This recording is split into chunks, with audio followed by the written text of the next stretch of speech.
Up, you shite hole. It would have been great if he said yes, a pet, and then he held it up. I used to have.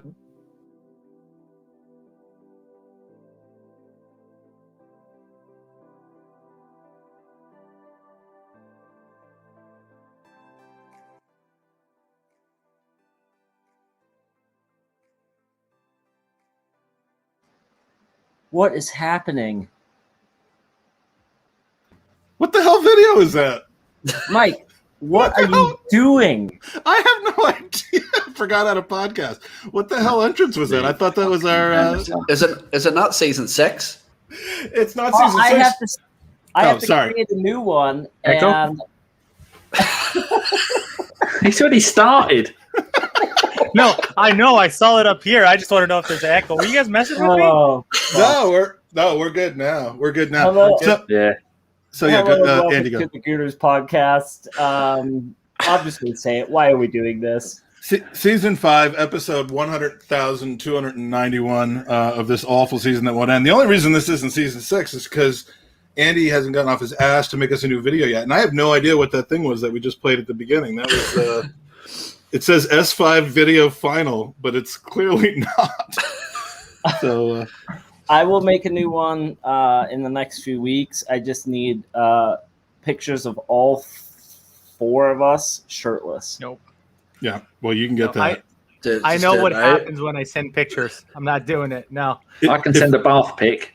Why do we have those? And we will use this one if we don't have a new intro pod for season 6.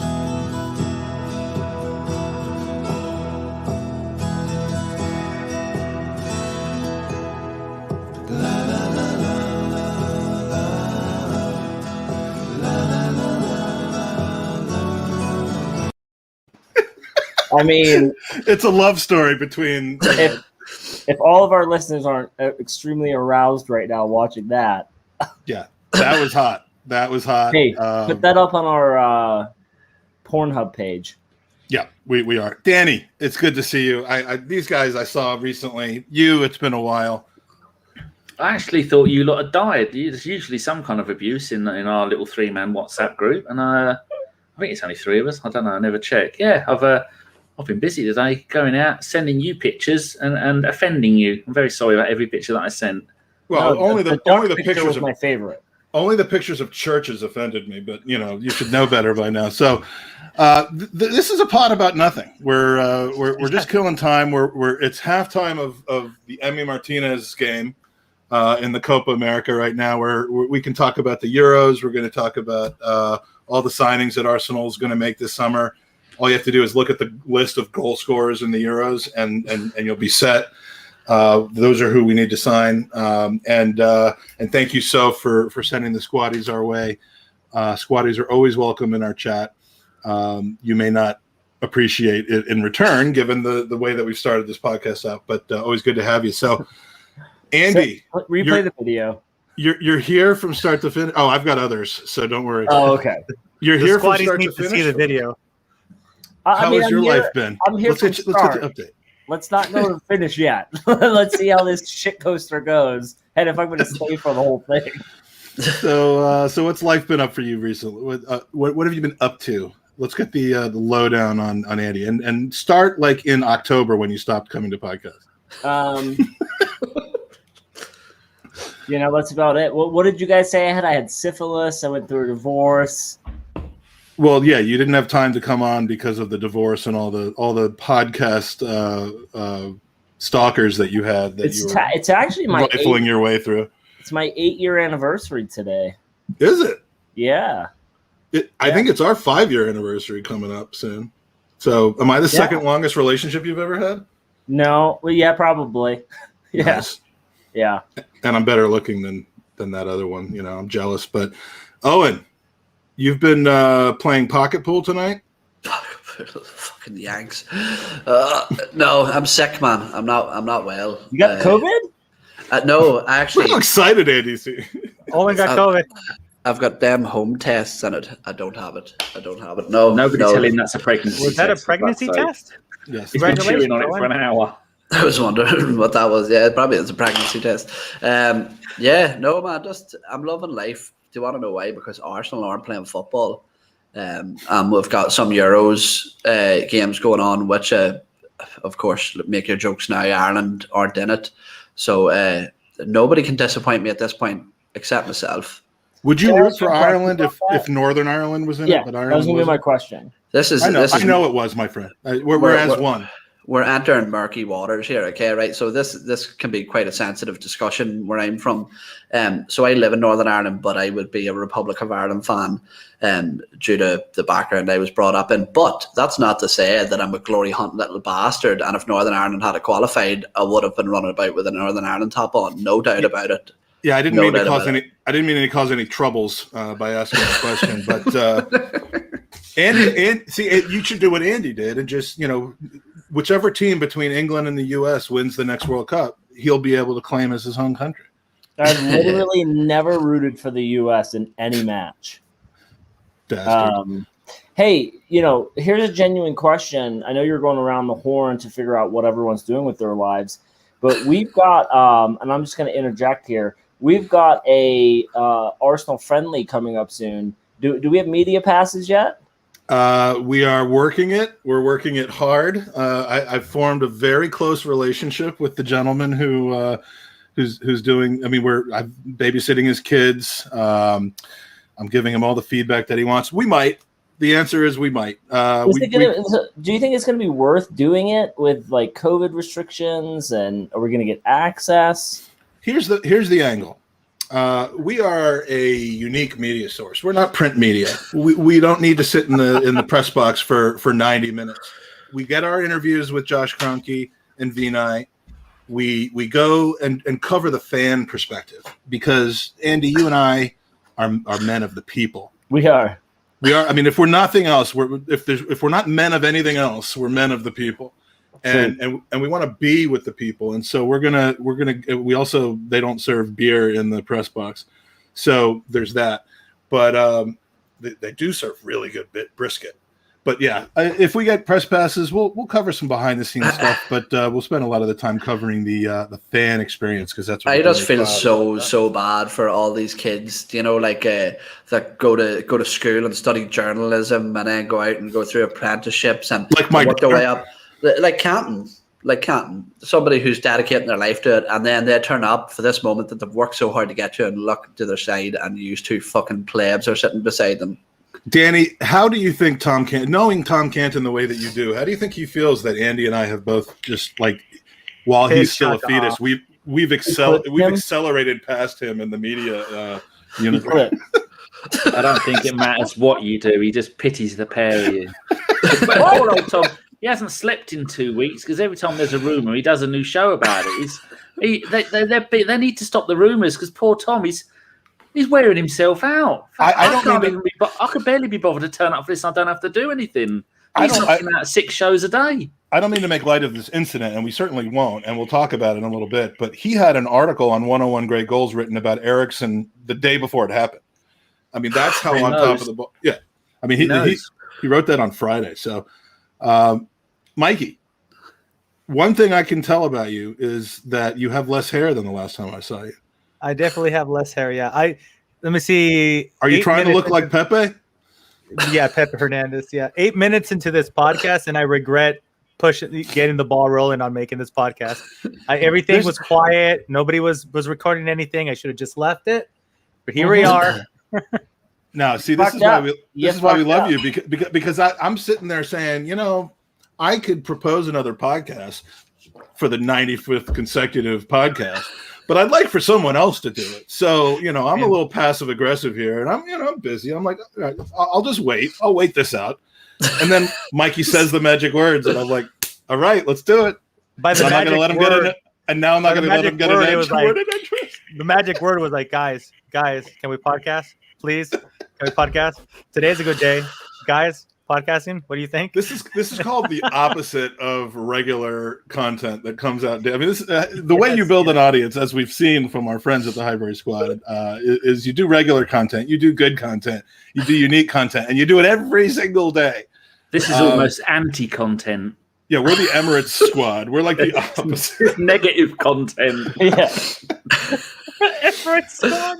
least you're doing something. We're so fucking lazy. Chris has done 2 in a row.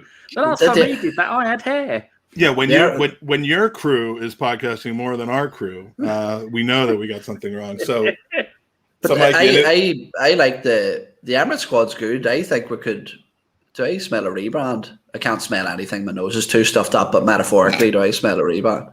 No, I think you have COVID. You know how much effort's going to go into having to change everything to the Emirates? That's just too much for us. We could barely pull together a podcast. Speaking of, we just become the Emirates squad.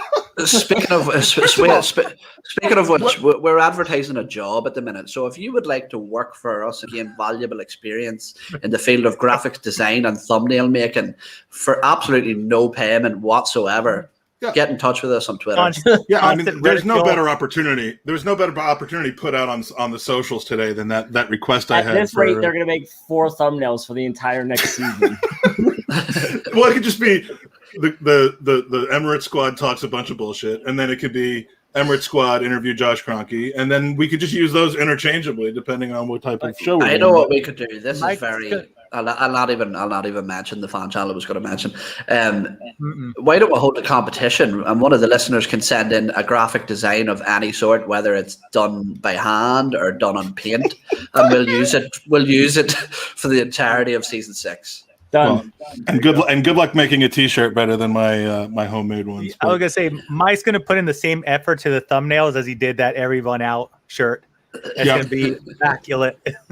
So yeah, I think the Emirates squad might be a bad idea. Like we took the time and effort and had a very sensitive in-person conversation 3 years ago about removing the "in the USA" part from our original podcast name because we thought it limited us a little too much. Emirates squad will just get people fucking pissed at us. No one likes the Emirates. So we can never say we're glory hunters. True. We could be the Arsenal podcast 2006 to 2021. We could go old school and have Arsenal used to play at the Manor Ground, so you could be the Manor squad. That's a little too inside, Danny. We can't go all the way back to when you were going to games. Knock it. You've tried it. So, Mike, do you have any topics to talk about? Thanks for joining us. Goodbye. I know you're dropping out right about now. Appreciate it.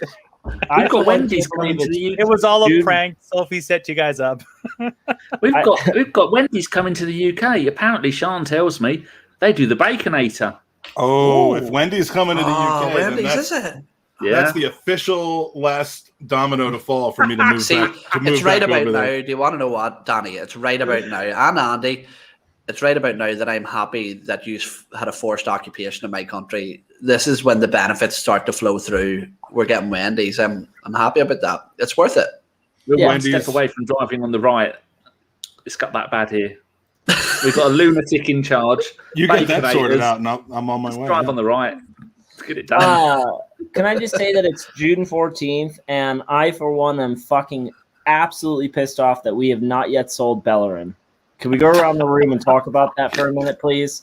You're the one person. You're the one person I've seen in our chats that's basically just fooling on people who want to sell Bellerin. I mean, we love going against the grain. We can't sell Emmy. We can't buy Emmy Martinez back if we're not going to sell some players. So we got to get together. That's straight up swap with Leno. I think Hertz has went to the effort of actually coming here prepared, so maybe we should pay him his dues. And did he? Because if so, we'd love someone to take over. Still waiting for it. After I play this quick video. Nobody loves me. Everybody hates me. Might as well eat some worms. Nobody loves me. Everybody hates me. I think I'm gonna eat some worms.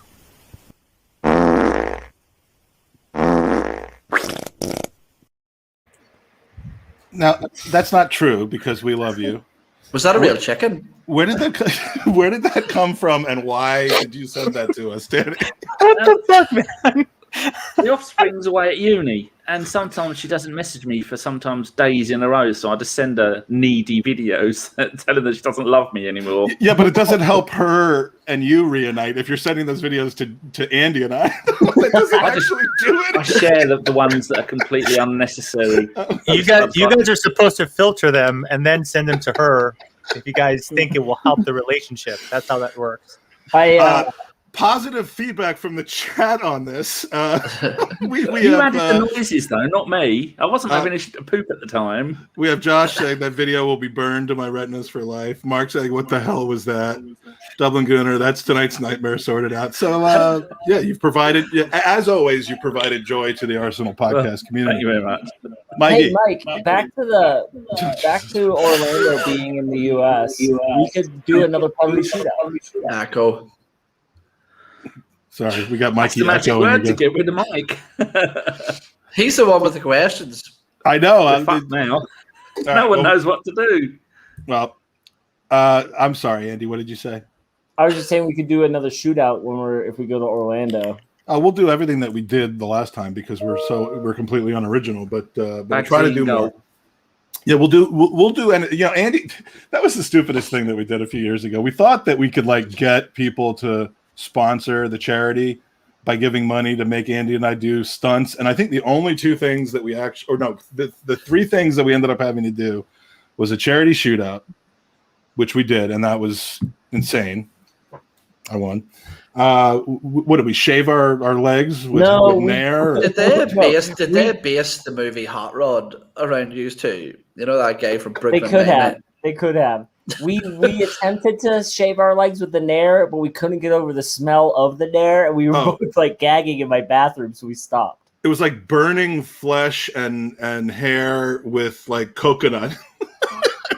It was disgusting. So what we should do is if we do it again, we should do it, but people we will go to an actual salon where they'll wax it off. That would be a funny video for people to watch. No, I want that to be a participation thing where if you bid the most, you get to actually go to the salon. All right. Where were we? Mikey, what's up? It's transfer season, fellas. I wanted to just discuss that, just catch up with you guys a little bit. I mean, for one, the whole Buendia incident, right? I know we haven't spoken to each other for a really long time, so I want to start off with Owen, just on a scale of 1 to 10, how much fucks do you actually give, Owen? When we're linked to a player so heavily, and you see a couple credible sources come out, Watts and Wheatley come out and confirm that we are after a player, without getting too into whether you wanted the player or not. What do you think about the negotiation methods? Are you cool with the club walking away? If it exceeds a certain price, Arsenal just say, I can't do this and walk away? Or do you want them to push the extra mile for that? Yeah, so I suppose that's almost like two different questions. So it is. In regards to the way that the business was handled, I know that people maybe said it's reactionary or expecting too much, and like you said there, whether I wanted the player or not, well, that doesn't matter. The fact is the club wanted the player.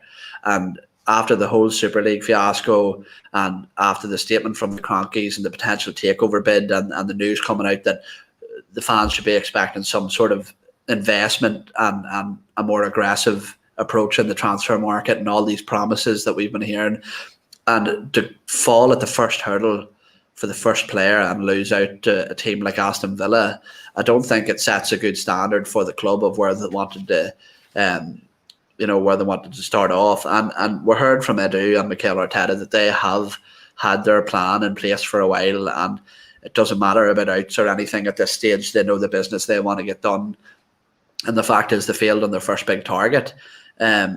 So for me, it's not very good at the minute at all. I'm not happy at all that we missed out on him, and I think it's come out as well is that that the bids from Aston Villa and Arsenal were the same. It was just that Aston Villa didn't want to, or they were willing to accept a higher sell-on clause. Well, for me, for a club like Arsenal going up against a club like Aston Villa, that is where Arsenal need to financially strong arm that type of team and maybe put a few extra million in the pot to get that release or sell on clause sort of scrapped down or dropped down substantially, you know. So yeah, for me, look, I might come across sometimes as quite negative on the podcast and when we're talking about Arsenal and stuff like that. But the truth is that once the season draws to a close, I every single summer get so optimistic. I look forward to the transfer window massively. It's one of my favorite parts as a football fan. But the truth is that I don't see a positive outcome. And with the way things have gone before, literally no players signed before the Euros, no massively intensified links. Players like Yves Bissouma at Brighton, who has come out and I think almost put himself in the shop window for Arsenal to come. To come and get him, and yet there's been nothing done. So for me, to be perfectly honest with you, I'm not happy with the way the business is handled, and I don't have a lot of hope going into the rest of the transfer window that we're going to see the type of business that we need. So going on that, Andy, where do you stand on your expectation level? Just going on, emphasizing on what Owen said. Like, obviously, we all kind of have an idea of what we want, and I think for the most part, we could agree a center midfielder, right, is top of the list. A right back's top of the list. Are you looking at any other position, or rather, are you looking for any massive statement purchase? Like, does it have to necessarily be a 50 million player, or if this Ruben Neves deal goes through? Like, do you see that as a solid move in the right direction, or are you more swayed by like a big name, big transfer fee type purchase? Well, no, because we've all seen with Pepe that doesn't mean shit, right? It doesn't matter how big the transfer fee attached to the player is. They can always falter in the Premier League. I would take 2 or 3 players that can fit into the squad and compete and push the squad to be better week after week. I will say this. I completely agree with Owen on the whole, like, failing at the first hurdle, but I don't personally see how that can be our number one target in signing, right? So if they've got a plan in place, I don't see him being the end-all be-all of our transfer window. So maybe the finances and the way the outlay of it, they just said, hey, you know what? It's not worth the ass ache. I don't have high expectations to answer your question because it's Arsenal and it's the Cronkies, and I don't think they're going to back us. Now, there are people in certain groups who think they are going to splash 150 million. It's not happening, especially without Europe. It's not happening. I don't also agree with the whole we have to get rid of a bunch of players, because we got rid of a bunch of players last season and opened up the wage bill, which was our biggest concern. I would take Neves in a heartbeat. I think he got injured like a week or two after he played us, where he just literally like destroyed us single-handedly. And I was thinking, like, that's the type of central midfielder that we need, that just like ruthless box to box, just doesn't slow down. So I would take him in a heartbeat. I think that'd be a great signing for us.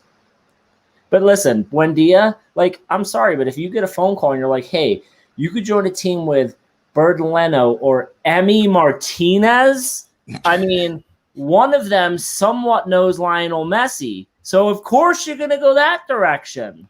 Look, the whole Arsenal is, when Arsenal come calling, you come because we're Arsenal. I mean, that's kind of faded away, which is really the postscript of this whole thing, is that, the name of Arsenal and the opportunity is no longer the attraction that it used to be. I mean, for some people, if you have, sights on being on famous beyond football or a multimedia type of person, London is better than Birmingham for that, I would suppose.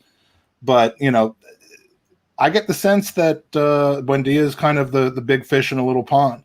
And, there's nothing wrong with that. I mean, we're the podcasting version of that.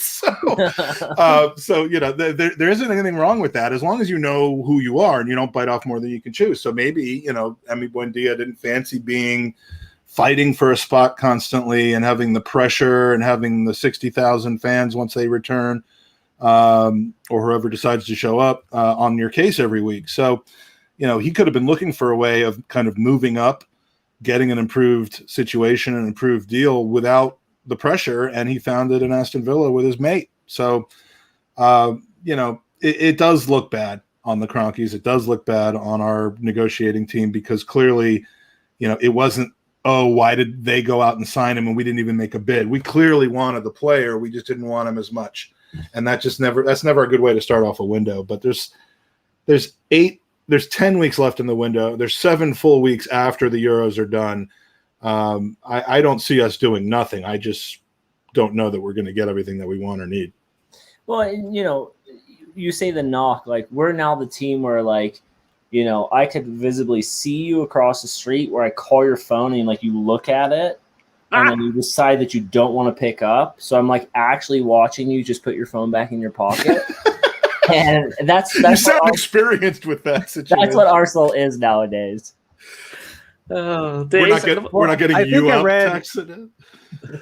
I think I read somewhere that they share the same agent, Martinez and Buendia, so that might have facilitated some things and just moved the process a little bit forward. So it's how bad was that decision where like, if you're already on the Martinez over Leno camp, Martinez goes to Aston Villa. Now you get this where Aston Villa with Martinez to persuade Buendia, a coveted target for the Arsenal, and we end up missing out on him. So that's, shit. Talk about adding insult to injury, but half the Arsenal fans on Twitter just switched allegiances to Aston Villa. But see, with that deal in particular, here's what bugs me about it. Okay, we talk about the Arsenal decline, and it's been a slow, steady process. But those slow, steady sort of dips in stature as a club come from little things like this accumulating over time. And for me, what I was annoyed about is, look, I don't give a shit what his abilities are or what, if the club wanted him. And the fact is, this isn't the first hurdle. They failed with Ødegaard, they failed with him, they haven't secured any Neves, Bissouma, any targets were like none secured whatsoever so far. This is supposed to be one of the pivotal transfer windows in the club's modern history. And these are the types of things that we have to start clawing back up in stature. And for me, it doesn't matter, again, ex-player, name him, whoever it is, if it means spending 5 million over to get that status back. So the so we look like, okay, look, we've won another negotiation, we've got another high quality player in, that's a position filled, then that's what you need to do. And the truth is that a team outside of Europe, a team in the decline, a team with a manager whose security is completely uncertain, you're going to have to subsidize people to take the risk of coming into a club like Arsenal at the minute. And unfortunately, that means that the asking price sometimes creeps up. Gary's got a good point, Danny. We've got the Olympics. So now there's going to be a whole nother month where we don't sell, where we can't sign anybody. Is that we can't, or we're not allowed to, or we just choose not to? No, it's the latter. I mean, there's no non-signing people doing it. From a very reliable source that Edu and Arteta are really big fans of synchronized diving, so nothing will get done until that competition is over. But Mike, you brought up a good point. Like, if Buendia went to Aston Villa because he doesn't want to fight for his spot, I think that's totally reasonable, because he probably got a call with, Grealish is out, you're coming in, you're replacing Grealish. So you're essentially walking into a team where you're going to play every single week, and that won't be the case at Arsenal. And I also look at it too, like, I don't know what position he plays because I have not watched much of Norwich or the Championship this season, but would you prefer him or Ødegaard to come in? He plays front five. That's the position that he plays. So that's what I call position we don't need. Yeah. So I'm not. Is he like? Should we be buying all these Norwich and Brighton players? And like, if Owen's, I got no problem with that. That's our level now. There's a huge window for us. No, but I got no problem with that. No, but that's the point. Like, Ian Wright came from Palace. Do you know what I mean? And it isn't like I'm sitting here going, I want Sergio Busquets, I want Robert Lewandowski, I want Mbappe. I mean, I'm talking about Ruben Neves, Bissouma, Max Aarons, Emi Buendia. These aren't players that the club should be tinkering over. A club of Arsenal stature should be able to put their hand in their pocket, go and have the pulling power to pull somebody like that in. But the fact that I agree with. But the fact that they're acting so timid with these smaller clubs is why we're in the position we are now. There is a difference though, and Emi's about to face a penalty kick from Vidal here, so we'll see whether if he doesn't save this, we're going to get him on the cheap. But This would define whether Arteta did the right thing or the wrong thing. Right here we go. now. We're gonna get a live reaction. Here comes Vidal, and he saved it. Fucking told It you, went in sold on- the wrong keeper. But it went in on the rebound. So it's We can't keep buying players. I mean, you look at the Arsenal transfer swimming pool at the moment. It's full of turds. It's full of the Ozil turds because we paid him to go away. We played Mustafi to go away. We played Socrates to go away. We got Kolasinac who went away, and we were paying half of his 180 grand a week wages because he was a free signing, wasn't he? So I heard we had to pay pay Villa £10 million to take Buendia. That's how bad negotiators we are. And then you got other things to look at. We've made no money from stadium, from food and drink and stuff like that. No money from tickets. Then we've what is a fly? And then we've got all these bit higher. We don't want to make the same problem that we made in previous seasons. Don't buy. You don't get new stuff until you got rid of the old stuff. Now we've got so many players like Kolasinac, 180 grand a week. He'll have to go on a free. We'll never get any money for him if we want to get rid of him. And then we got Torreira, another one. He's a £30 million player, someone we could do with at the club, but he's going to be on what, 100 grand a week, 80 grand a week. So we've got so many players like that. So we can't go and buy their replacements until they're gone. Can I just play devil's advocate with you there, Danny? Right, and Jared takes it up in the chat here. He says we have 61 players in the squad. We need to sell. Then why did Edu and Mikel Arteta come out and put pressure on themselves, saying before sales we have our plan in place? Because they're fucking idiots. We don't need to sell to buy. And this is my issue. There would be no expectations. That would be understandable. But why say that we don't need to do that? And then obviously it looks like it is the case that we need to sell. For the same reason that when we went Ozil, then we went Sanchez, and then we went Petr Cech, we're going big. No, we didn't. We stopped at 2. They don't know what they're doing. They've got no long-term plan. It seems to be, whatever's happening at the moment. They now know we're being outspent by the likes of Villa and players like the Brighton player. They don't want us to. We didn't get hit with Bissouma. It doesn't look like we're going to get him at the moment because we can't bring someone in when we've got 2 players in that position. Xhaka doesn't look like he's going anytime soon because they've apparently Roma have had 3 offers rejected for him now. No one's going to be spending big money in this transfer window. No teams around the world, unless you're human rights abusers or communists, they don't have money. And they don't want to buy any of our shit players, do they? And so unless we want to give them away or subsidise a loan, none of these players are going to go. I mean, you look at the whole Torreira situation. I want to go and play for River Plate. Well, I'm sure you do, son. But you've got another 2 years left on your contract. You're going fucking nowhere. He expects us to go roll over and I'll go and then off you go. No, it's not. It's not going to happen like that. If we want to get rid of players, we're not selling players. And if we do manage to sell a couple, I mean, look at Xhaka. We're looking at 15 million for that. What did we pay for him? 30, 35 million? Mustafi, another 35 million, got rid of him for nothing. Ozil, you can't really count because he's been there for years. We've got so many players. Unless you want to have a squad of 70 players and massive amount of debt, and you've got the insecurity of not knowing whether we're going to be allowed back in the stadium next season. Because usually when you play your Football Manager, you go, well, income for next season is going to be 120 million. Well, you can have half of that to spend on players. On Football Manager, at the moment, COVID version, and what's the income for next season? 52 quid. Right, you can get fuck all of that. We're spending that on goldfish. There's so much uncertainty, especially when you got old Johnson fucking around and changing his mind at a whim, and you can add a quarter of a stadium, then half a stadium, then only left-handed people are adding. Next week, only gingers. It's a fucking mess. Would you, if you owned a club, would you want to go and invest massively, not knowing the future financially of the club?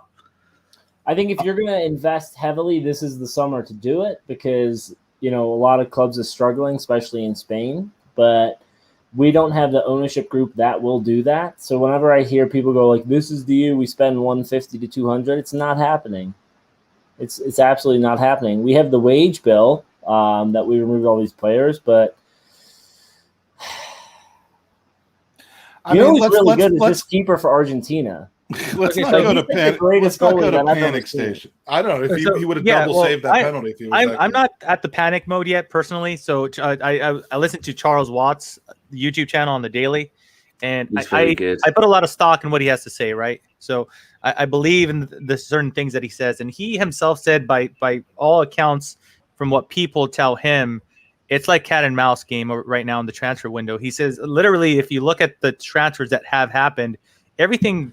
There's barely been any real transfers. I mean, we got the Aston Villa Buendia one, but every club, bar the ones that do the financial doping, are in the same situation. That's why for the first time in so many years, we see Arsenal trying to claw 2.5 mil allegedly more for Xhaka for Roma, right? So I think it's not only, if you guys think it's bad in England, it must be horrible outside of England, because England has a massive TV revenue compared to the other big leagues like Serie A, La Liga. The French league just got picked up by Amazon, I believe, so they might have some type of influx. So this is, for me, semi-normal in the fact that there's nothing major so far. I completely agree. I cannot disagree with what Owen is saying. Andy echoed in the fact that, look, we should be able to, at a lack of better words, punk Norwich for Buendia. That should be a possibility. And walking away over a sell-on clause seems a little silly if that was the number one target. The problem is we see all these ITKs, all these well-known journals, and as we know, our fellow Owen is the ITK of the ITKs. What we see is, oh, that's not their number one transfer. That's not their number one transfer. That's not their target. Who the hell is? I don't think anybody knows. So I'm gearing up. I think it's going to be a really slow pace. And I would hope nobody would know. At the end. Go for it, Mikey. I would hope nobody would know. I mean, like, look, there's just so much time left for something to happen. I just think people are overreacting at this point. There's nothing but overreactions at this point. But it's perfectly reasonable to be dreading the fact that we're probably not going to do anything. I'm not going to argue with people who are feeling negatively about our prospects. But to Owen's point, and this is something I told you guys that I thought it was really astonishing. Arteta should not have came out with, we have a plan. He should not have said, I'm excited about the financial backing and all that, all those. I'm like, dude, you're setting yourself up for failure. No one representing the club should use the word exciting and anymore. That is setting an expectation. I forgot the exact words, Mike, but it was along the, trust me, I got Kroenke's support. You're setting a bar, you're setting an expectation level for that, and that's playing with fire, dude. Go ahead, Owen. I used to do this thing when I was single on nights out. No, stop. We have people are watching. That happened at another channel when I used to do. But is the court order finished? Can you talk about this? Yeah. It's been scrapped with good help from a friend John.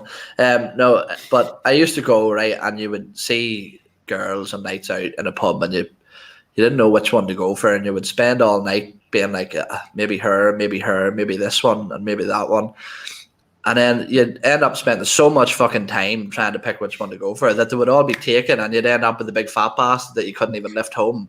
I love that the assumption is that if you had been able to make your mind up sooner, you would have had whichever one that you.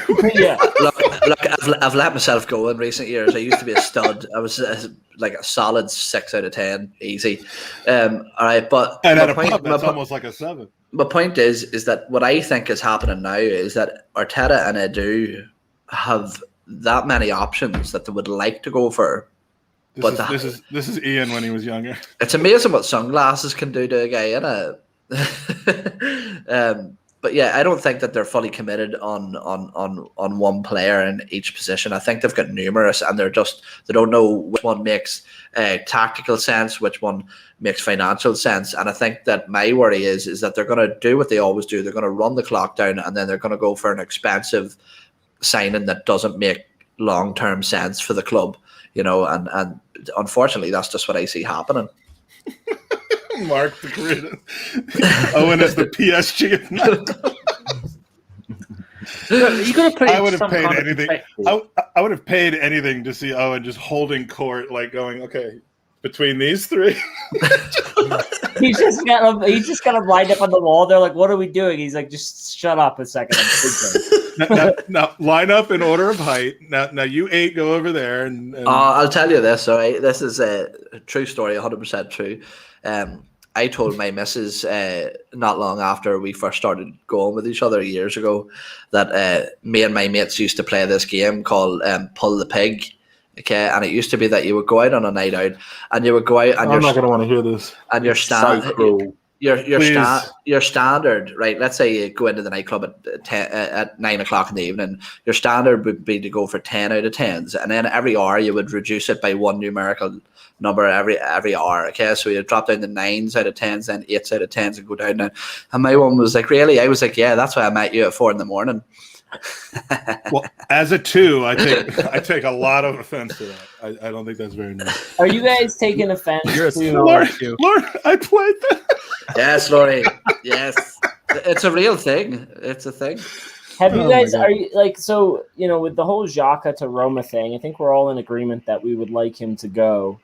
But I'm not angry at Arsenal for trying to bleed the country, the club dry, because we have like. What was that gonna be? I was going to say country, but then I meant club. But it did sound like cunt. It did a little bit, but no, like, you know, at the end of the day, we are trying to recoup money for a player. We're not going to get the full thing, but we have just been so bad in the transfer window in seasons past where we've just let players go for absolutely nothing. So if Arsenal are standing firm and they're saying this is what we believe the player's value is, I'm all for that. I just don't trust that we are going to spend that money. I don't see it happening. And everyone keeps saying that, and when I say everyone, it's Canton, is saying that Max Aarons is our number one target. Absolutely great. But we have 2 right backs right now. That shouldn't be our number one target. That's not the biggest concern on Arsenal Football Club. That's my point exactly. People moaning about Leno. If Leno's top of your problems at Arsenal, you need to fucking get another sport. Absolutely. If Bellerin is the top of your problems, you need to get another. You need to figure your shit out. Like Max Aarons is going to be a hell of a player, and I know he's a homegrown player. That should not be our number one target. And multiple sources have said that is. Would you say that Leno is a problem if the rumors are true that he wants to leave? Would you say that's a problem in the squad? No, I wouldn't say it's a problem because Owen, at the end of the day, if you have any wherewithal of what's happening in social media, why the fuck would you want to play for Arsenal? You give your every week, and all you hear is like, you're a piece of shit, you can't do shit, blah blah blah. It's just like, unless you come in and absolutely you're either homegrown and you're one of the kids who went through the colony and you grew up into the system, you're never going to win over the fans because Bellerin was a hero. Now he's he's like Satan. Leno's on that same path. Xhaka's on that same path. Well, it's everyone chasing.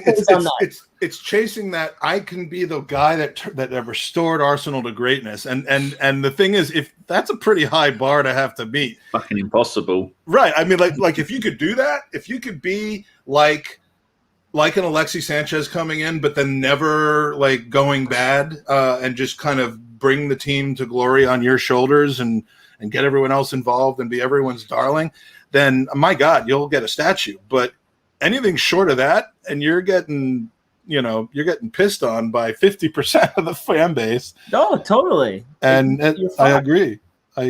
I mean, we could literally list out the entire squad, and there will be more players that are hated at Arsenal for all the wrong reasons that are players who are loved. So true. And I'm going to take out those British homegrown players.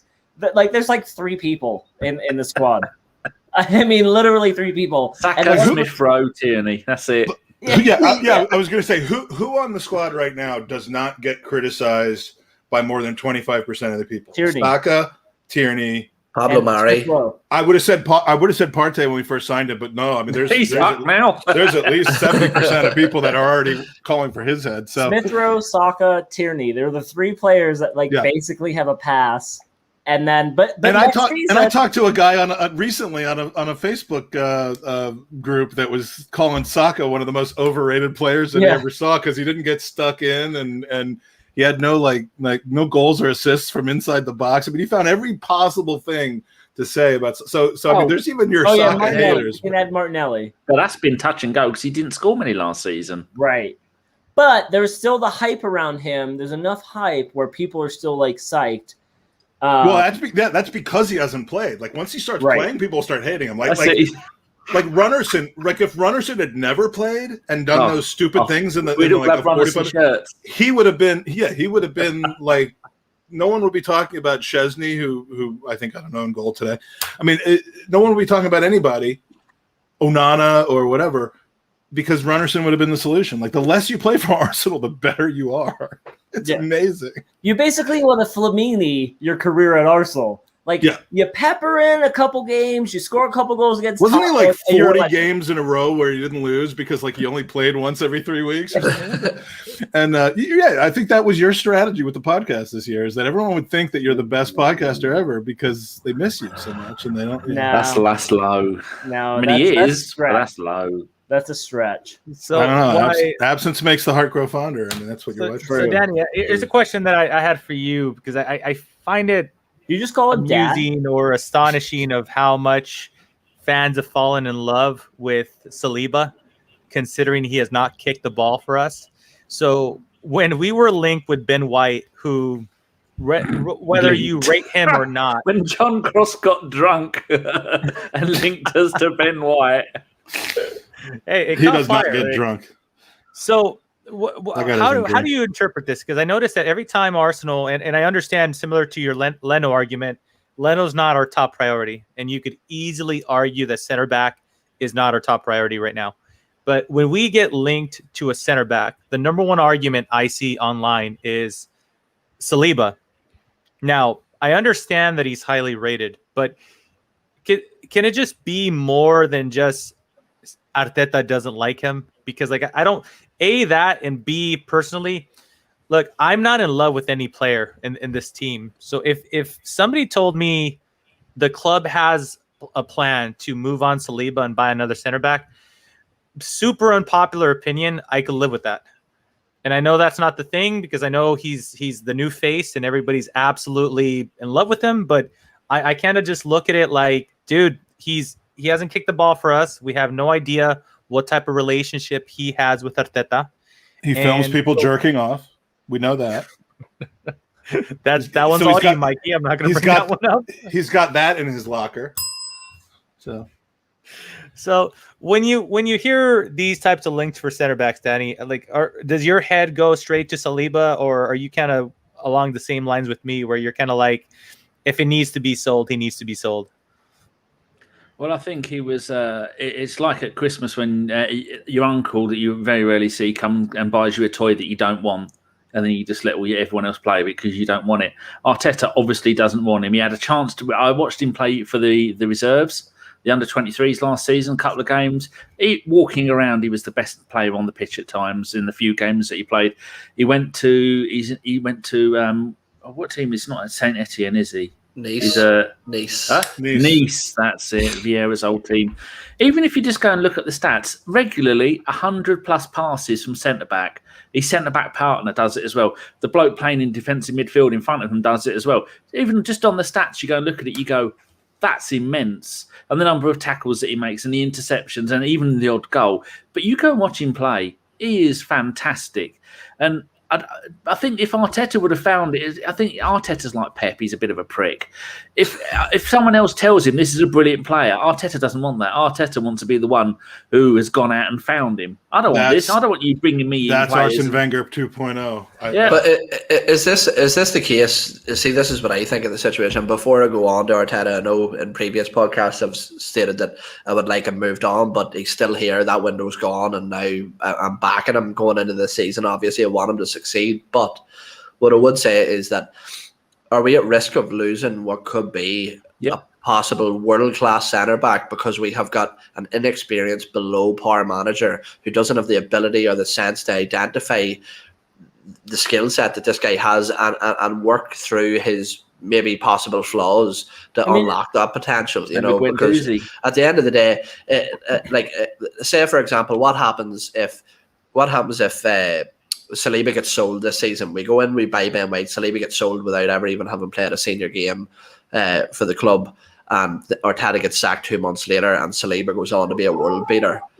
How stupid do we look then? There's only two players I know that Arsenal paid money for and didn't use. One was Clive Allen, because it turned out we wanted Kenny Sampson, and Palace. Well, Palace and QPR didn't get on, so they wouldn't swap players. And the other one was Craig McKernan from Mansfield, who we bought him, intended to use him, got injured, never played again. So having Saliba on top of that, but I mean, Chris knows. I mean, as much as we're all a bit mean to Chris knows what he's on about when it comes to football, and this bloke is easily going to be the best defender at the club. Him and Gabriel, we all thought that was going to be the long-term partnership with Marie and Holding and Chambers being used as cover. But it's going to be. I mean, we also maybe with Guendouzi, he's going to go on. I mean, he's not really shown it when he was at Berlin, but we think maybe Guendouzi might go on and be a brilliant player. I'm telling you, Saliba is going to go on and be a magnificent player. Even if we keep him, he'll end up leaving us and going for somewhere else. We've shit on him for 2 seasons. I think part of the problem is when the Toad brought him in, he gave him a whole load of lies. Oh, we build the team around you. You'll be starting straight away. And then Arteta's been made manager and gone, oh no, I didn't promise you that. Toadface has fucked off with £36 million from the Pepe deal. He's never going to be seen again. I didn't ask for you. You're not in my plans. You can go and get fucked. Look, can I ask you guys a question? Just devil's advocate on this, right? Because Kim Kallstrom will have more minutes than William Saliba will for Arsenal. Yes. Well, but here's my question for you, right? So, like, obviously the fault will lie on Arteta's shoulders if he were to get sold. He's our manager, and that's how I see it, right? But, you know, the player had 6 months at the club. Well, no, probably 3 or 4 months at the club, training with the first team, under 23s. There's more than just one manager and coach looking at him. So there had to have been a collective of people that said he's not ready yet, right? You would think that, but who knows anymore? He might surround himself with yes men. They don't want to disagree with him. Honestly, that's kind of my argument for Martinez as well. Like, I don't know how Martinez was this level of quality, because he is good as much as we like to make jokes. But how did Martinez make it through a decade at Arsenal without getting an opportunity, other than somebody getting injured and he finally got an opportunity because he got loaned out? I mean, dude, that guy was everywhere. He changed his name. He could not get a flip because he's not that good. I like Damien better, but the answer there, Mikey, is that he's not that good, because if he was, he would have uprooted some not so great keepers, right? I mean, Almunia like is the first one to mind where it's just like, Ospina.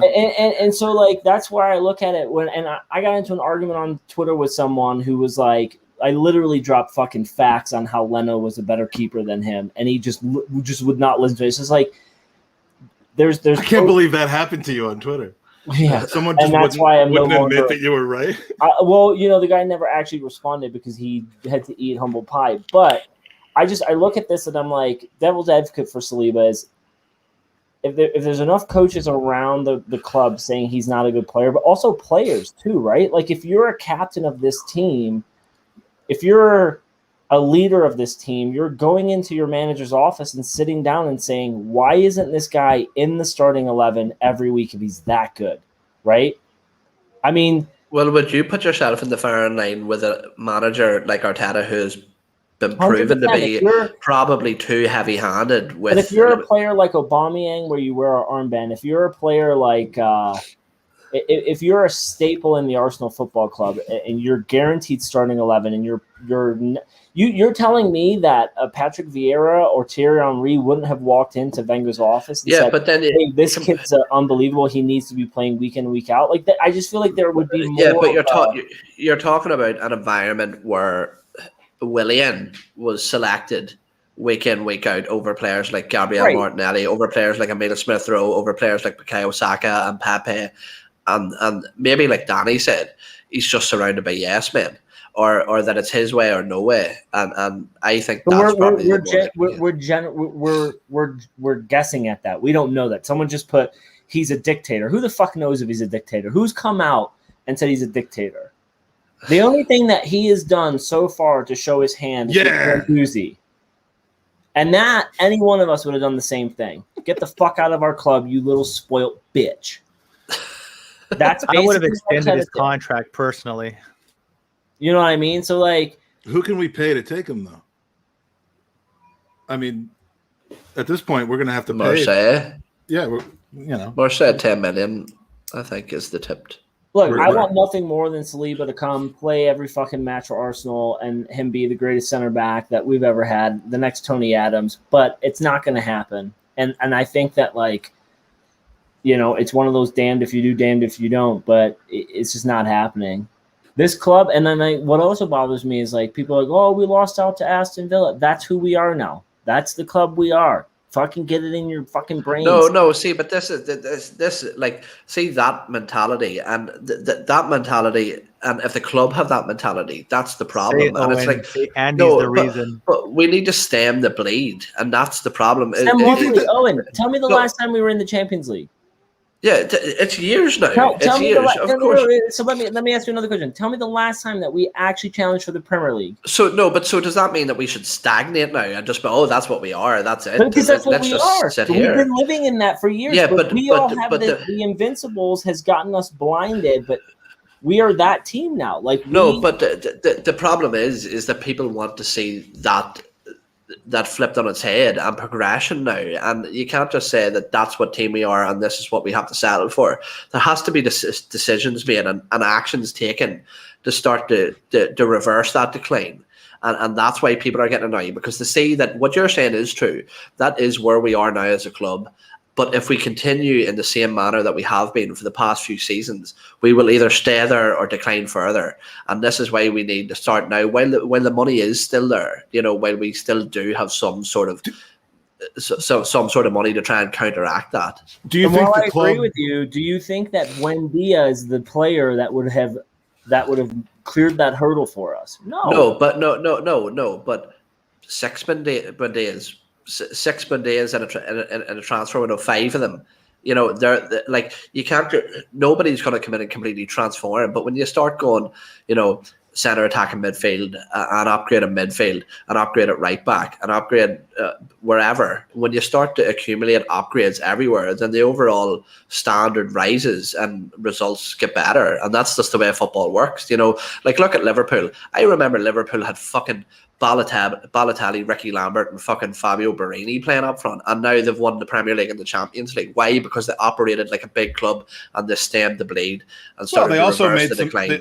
They also made some very, very good signings with the money they got from sales. I mean, exactly, Mo Salah wasn't a £90 million player. It wasn't Mo money Salah invested. It was really smart business. And some fortune with, you know, I mean, whether it's good scouting or fortune, Mo Salah from a failed stint at Chelsea, to be able to bring him in and have him do what he did, Firmino. I mean, we've been to the Arsenal versus Liverpool thing before, but do you think that the club views themselves as being a mid-table team and not in bidding wars with Aston Villa? Or do you think that they're naive to that fact and still think that they can just get people to come to Arsenal because we're Arsenal and not necessarily have to, you know, agree to the sell-on clause or pay the extra couple of million? But it's not even that. It's as well. Like, look at us, and we keep as fans making the same mistakes. And I've mentioned this before. Is that like for example, this season, and not to start a big debate just around this player in particular, but just as an overall sort of backing for my argument, players like Joe Willock, okay, has a fantastic loan spell at Newcastle. His value is peak right now, and I've watched Joe Willock for a long time, and I could be wrong, I could be completely wrong, but if it was me in the hot seat now, I would be pulling the trigger on a sale for anywhere between 20 to 30 million pound, which is mental for a player who had a half a season decent loan spell, you know. But we become too attached to these players, we let them stagnate, we let their value decrease. And when we talk about Liverpool sell well, and that's why they could reinvest the funds into their squad, we get too caught up on players. Like, look at we're talking about the amount of players leaving this club for free, for not a penny. And that's because, say for example, a couple of seasons ago, or if Granit Xhaka had a really good season, say for example, don't sell him, he's been absolutely brilliant this season. No, that's when you sell. But then who do you replace him with? Like, say you sell Ruben Neves.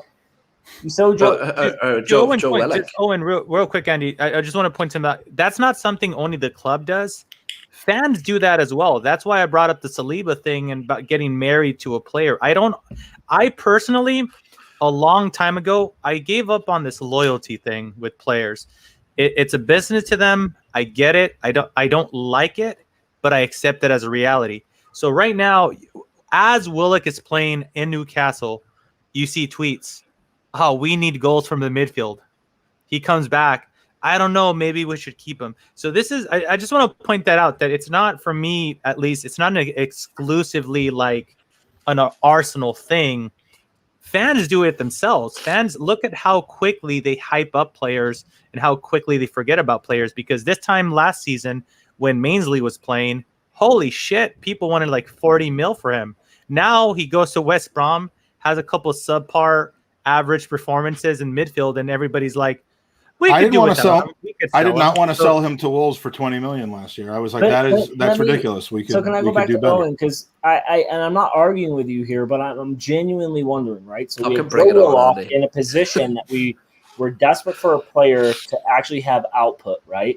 He goes into the league that we're in, plays really well, granted in a very different system with a manager who actually played to his strengths. I get that. But we're going into a league where homegrown players is very important for numbers. So I'm going to give the board at Arsenal £30 million or £20 million for Joe Willock. Do you really think they are going to invest that into a better player? Because my concern, and I'm not fucking dick diving Joe Willock, I have a fear that our fucking board aren't going to replace him. And so we're just going to go in this merry-go-round of using that money for absolute bullshit that we shouldn't. And when we have a player who fits a lot of and checks a lot of different boxes for us. Well, that's it, right? So that's like a two-part question again. So with the Willock thing, okay, him at Newcastle performing, I would say, and a player I would compare him to maybe in that sense is someone like a Wilfred Zaha, say, okay? I very much believe that Wilfred Zaha shines at Crystal Palace because that's his sort of level. We look at his transfer to Manchester United under a manager like Sir Alex Ferguson, and he was absolutely horrible. And I believe that Joe Willock was playing so well because, number one, there's less pressure on him. They're not a possession-based team. They're a counter-attacking team with much more space. All of the attributes that Joe Willock has, all the positive attributes, were on display at Newcastle because those opportunities presented themselves much more frequently at Newcastle. You know, he didn't have to be a tiki-taka possession type player. And in terms of we need a goal-scoring midfielder, Joe Willock has had numerous opportunities. I would argue too many opportunities at Arsenal. I'm not arguing Joe Willock is good enough for Arsenal. I'm asking you the question. If we sold him, would we be able to replace him with an equal or better player? For 30 million, 100%, I would say. You would trust 100%. Them to do that. So, Andy, go ahead. No, all I was going to say, what's the point then? What's the point at all? We'll just keep the same squad season in, season out for the next 10 years and let them all go for free again. You know, that's not what I'm saying. I'm just saying, like, do you trust enough in our board to find a player who is Premiership ready to help us? Joe Willock is not the player who's going to help us attain top four. I'm saying that right now. Not dick diving the guy. So we have to at least try. Do I trust that they're going to make the right decision? Do I think, like Aston said, that we could go out and identify a DePaul, who I'm looking at on the screen right now, or some of the other people that have been rumored? That's the problem. We don't make the kind of signings that other teams do, where we buy a guy in their 20 and 30 million phase and ride up his career trajectory with him. So that is the problem. But I don't think the answer to that problem is to just hold on to Willock, because why the fuck not? No, but we got to sell him I think something we haven't touched on either, all right, is the fact that we have no European football whatsoever next season. Okay, so we have a massive squad. Now, when you say you sell Joe Willock for 30 million, can you get a replacement in for Joe Willock for that amount of money? No, but what you can do is you can get a replacement in midfield for Joe Willock by selling Joe Willock, Eddie Nketiah, Hector Bellerin, and sell 3 players for every player that you're buying, because we don't need that much of a bloated squad next season.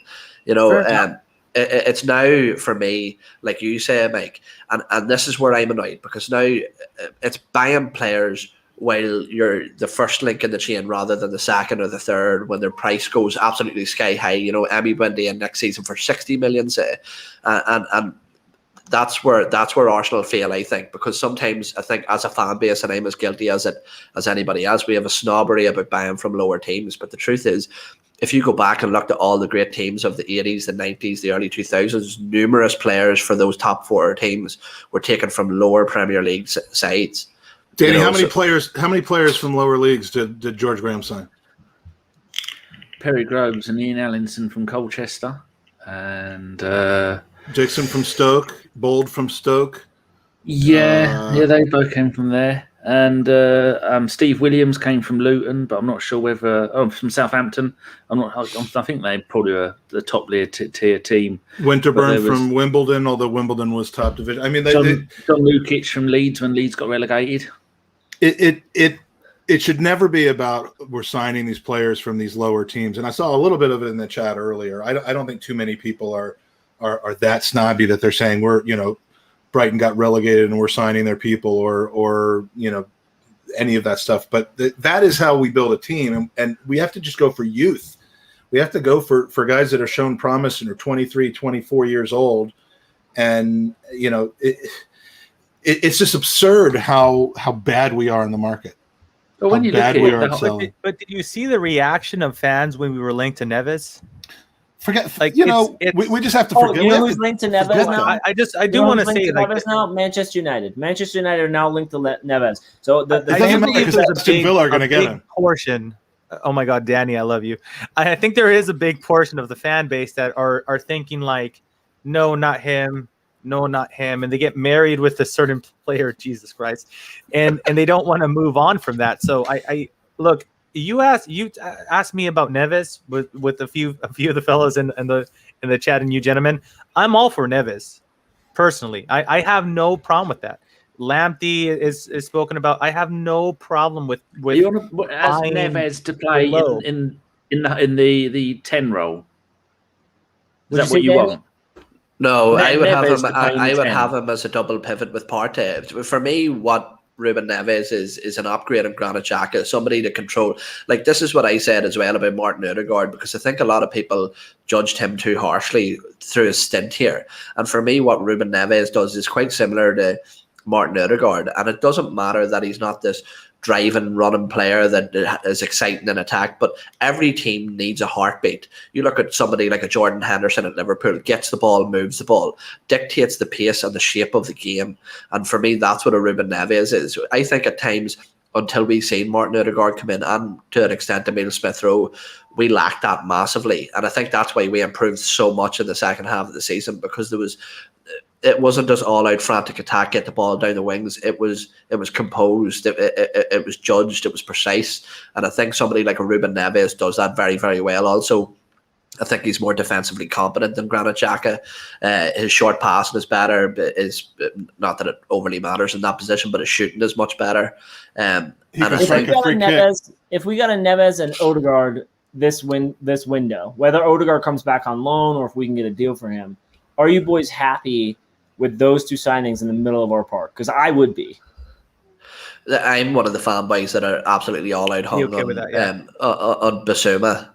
I would like to see a midfield three of Basuma in a 6 and Partey and Ruben Neves in the 8, because I think that much of our attacking prowess and our attacking outlets are down the wings, down wide. I think that's where Nicola Pepe shines. That's where Emile Smith-Rowe shines. Saka shines. Aubameyang at times when he's in form shines coming in from the left. So instead of trying to, I think maybe what Arteta is better doing is, instead of trying to go out and buy 1,000 pieces to tailor to what his ideal suited system is to just maybe get 1 or 2 to improve the system that he has been implementing. So I think long term we're going to end up playing 4-3-3. I think Arteta's spoken about what his preferred formation is. He said 4-3-3 in the past. I could totally see Saka or like Smith-Rowe, probably Smith-Rowe playing that 8 along with another. So I honestly kind of look at, we might not potentially be looking for a traditional attacking midfielder. We tried it with Odegaard. Odegaard played in a midfield 3 with us, played a little bit further back. Buendia, by all intents and purposes, was slightly behind the 10 spot to the right. I honestly think we're going to end up being a 4-3-3 team moving forward, and we're going to probably move Smith Rowe back, accompanied by one. My big thing is I think the club needs 2 midfielders. That's my whole thing moving forward. So, but to answer Andy's question from about 15 minutes ago, I'm going to say yes, Andy, because going into this season, midfield was a massive issue for us. A center back was a massive issue for us. And those are positions that we actually went out and looked for and sought out after. So even you could argue that the left wing was a thing, right? And left wing, even though we got Willian and that did not pave out well, nobody could have predicted that drop off. So here comes Arteta. He's hoping that that's going to be the solution. He played him too much. I could admit to that. I have no problem with that. He done screwed up on that in that sense. But I do believe that they've identified like the spine. They focus on certain weak spots that were glaring to fans, and they purchased to cover those holes. So maybe I'm overly optimistic. There you go. Yeah, I'm very known for being overly optimistic, but I do think that. Oh, you're known worldwide for that. Yes, but I do believe that Arteta and Edu do have somewhat of a footballing brain to identify what our weakest link in the team is, and the whole investing or however you want to interpret it. I've said this before. I don't think Kroenke, be it Josh or Stan, are going to look at this and say, oh man, I love this club and we deserve to be a top 4. No. What I think they're doing is, my business is failing right now and I need to get it up in par because it's losing value. So I don't care where the motivation comes personally. I don't care. I'm not the type of person that says his owner, I don't want like the owner blowing smoke up my rear end like I feel Daniel Ek is. Personally, that's just my opinion on him. I agree. You know, I'm going to cancel my subscription now because I subscribed for like 3 months in. He hasn't bought us. It's bullshit. So, but I don't care where the motivation is. I want him, like he said. Yeah, there you go. It's meant to be a business for him. That's how his interpretation is. And currently, under the current structure, the business is failing. So because of that, I'm optimistic that there's might be potential moves going further into the window, because I just don't see Stan Kroenke or Josh Kroenke being okay losing the European competition revenue. There's just no way. If we don't change things up massively this summer, I mean, there's going to be riots outside the Emirates every single week, and they've got to know that by now. So I don't think they do, Mike. I genuinely don't think they do. Well, we'll find out. We'll talk to him in July. We will. By the way, did we not sign Pepe and did we not splash $100 million on Pepe and Tierney within days of our one-on-one, our little tete-a-tete with Josh Kroenke, or did we? On a serious note, let's talk about something that happened this weekend. I don't want to cover it in the way that everyone's been covering it by kind of where were you when and how did you feel about Christian Eriksen in that situation, or even this is the one and only time I hope the word Tottenham comes into play, because it's completely irrelevant. We could probably get Eriksen on the cheap. No, well, here I just want to express anger at the friggin' UEFA. Again, I mean, can we not get the Super League back at this point? I mean, Mike, you were right. The Super League's the greatest thing, because UEFA just can go to fucking hell right now. I mean, if they really told those players that their choice was to play that night, the next morning, or a 3-0 forfeit, then, I mean, am I going to stop watching the tournament? No, but fuck them. These people are evil. The fact is, I make that joke about we could get him for cheap, because I don't think he'll ever play again. But he's not going to play. No, and I don't make the joke in light, because they said he's in a very joking mood about it. He's healthy. He's clearly out of the woods, right? He's with professionals, and hopefully he lives another 70 years with his family. But the fact remains that UEFA did all that, not knowing what his health was, because he was awake and in stable condition. But an hour later, he could have been back on a gurney getting CPR. And so they They made were the players watching him. make that call. His heart stopped on the pitch. Yeah, he we were was dead. watching a dead man. Yeah. And they were still showing it. They didn't know that they'd got him going again. Now But the showing it part, as I understand it, it's the UEFA World feed, but everybody that was suckling off of that feed, which is basically everybody, could have cut away from the feed to gone to the state. So when people talk about ESPN here, ESPN wasn't forcing those cameras on Oh, we know that. on Kier and his wife, and well, I just want to clarify, not for you, but I mean, because a lot of people were like, ESPN should be ashamed of yourself, and saying that they shouldn't have been focused on the player. We shouldn't have had to watch CPR occurring, but you know, their one option would have been to either cut to commercial or cut to the studio. They weren't controlling where the cameras are. That said, yeah, exactly, Josh. I mean, every broadcaster could have made the decision to not stick with it, and I don't know what I would have done in that position. I hope I would have done the right kept on thing. commentating, didn't they? Yeah, but if I'd see been the commentator, I'd have said, why are you showing this? Why am I commentating? Well, that's what one of the Cut the commentators feed. here in the U.S. said we shouldn't be watching this. Like, It was Derek Ray, right? Yeah. Well, no, it was the color Coleman guy. got in trouble. Yeah.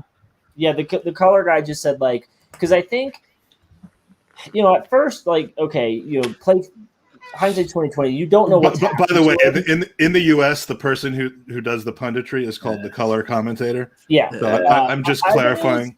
Wasn't it Stuart Robson who said, like, we Gotta be shouldn't be watching careful. this? But, like, the first, you know, minute, you're not really aware of what's happening. And then I think once you see the chest compressions, you're like, okay, this is serious.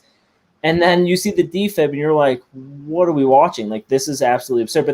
But I think Stuart Robson was the one on color who was like, we should not be watching this. And any studio could have cut that back to their studio, like ESPN and whoever. They could have cut the feed, so they're all wrong. But as someone put in the pot, like, this is millions of dollars of viewership, right? They're not going to do that.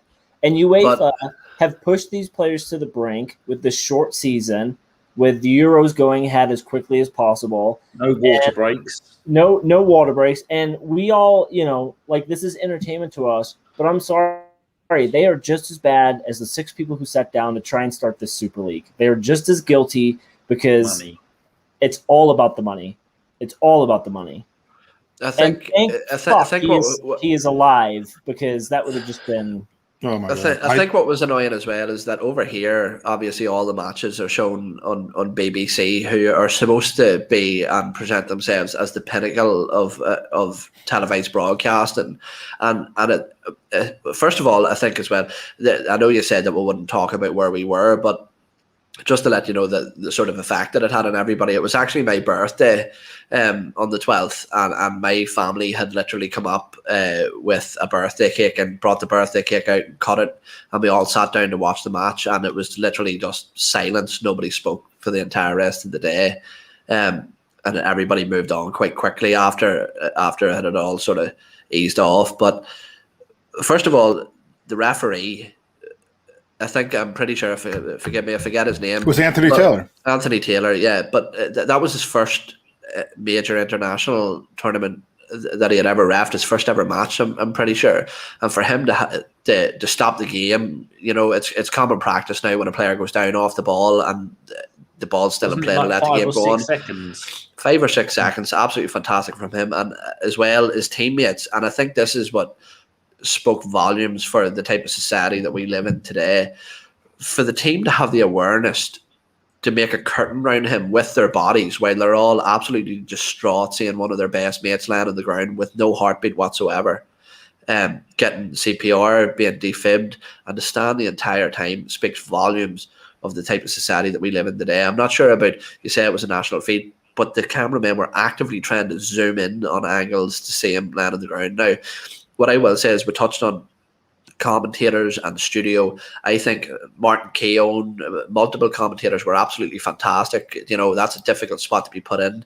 I think the people in the studio, Gary Lineker, Alex Scott, Micah Richards, Cesc Fabregas, were in a very difficult situation themselves, and they handled it with absolute class.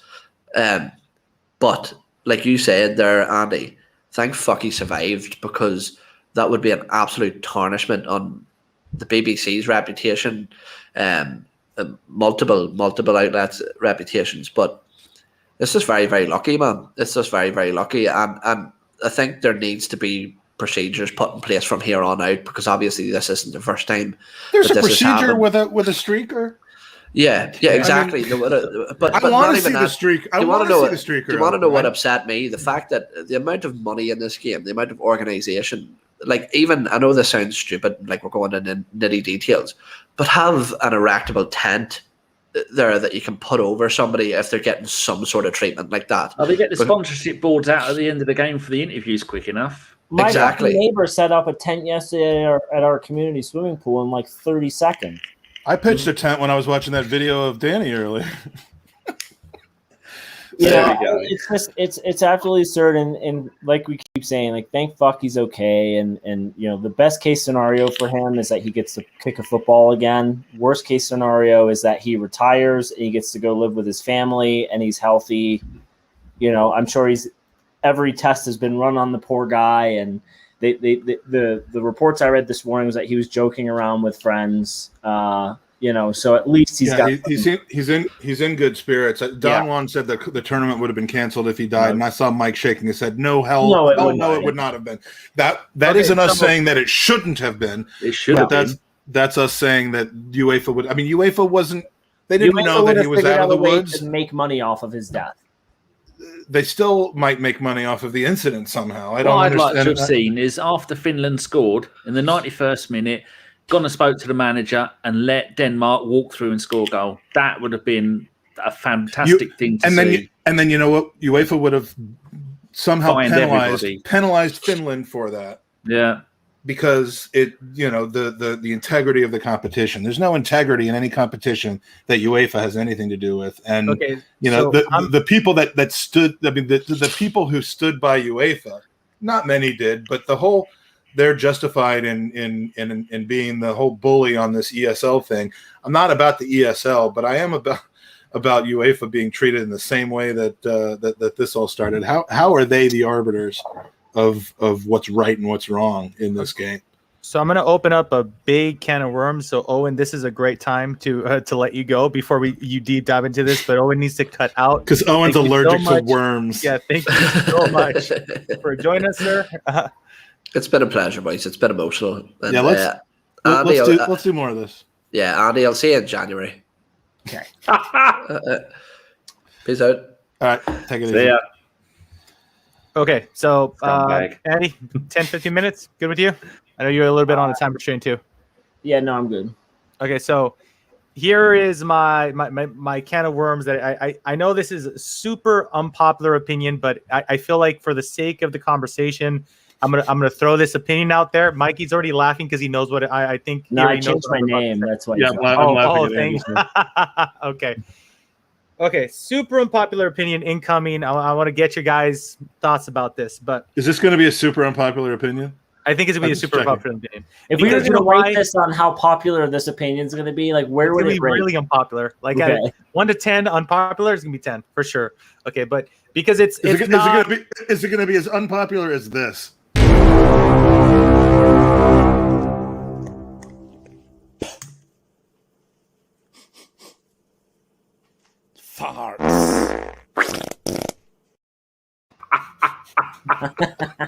Should I be laughing at my own stuff? I don't remember doing them. I don't remember seeing that one. I've got a couple more of these. I've just been waiting for smooth transitions. So sorry, Mikey. I didn't mean to jump in front of your super unpopular, awful, horrible decision. I know, and I'm about to get dumbass serious too. So that was perfect. Okay, it was a great icebreaker. But here's the thing. So you don't want me to play.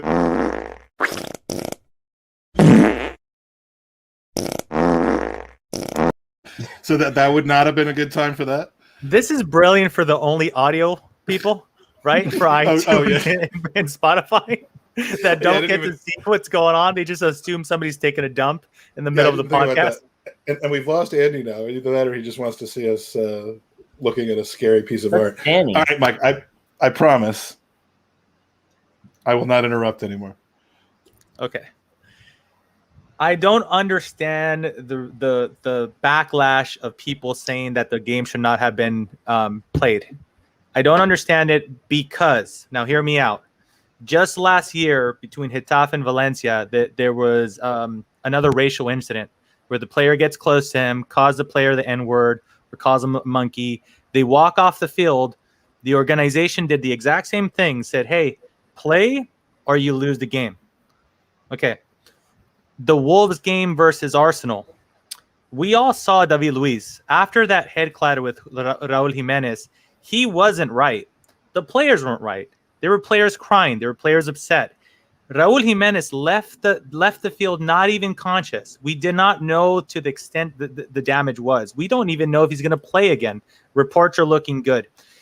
This is my thing, and I know this is super not cool for a lot of people to hear me, but he was up, he was awake, he was functioning before he left the field. From what reports are saying, I just don't understand why this is the one where you want to cross the line. Because why shouldn't a black player? Was that? I said, because for about 2 minutes he laid there dead while his teammates were around him, like watching him like be dead. Was it for 2 minutes? I mean, I really don't know all the details, to be honest. So, like, you know, in the minute, it could be 10 seconds, it could be 2 minutes, like whatever the timing in on it is fucked up. But like, I've worked in a hospital, and I worked for a long time in a hospital where they literally like, hey, you have to clear the room because this person's about to go.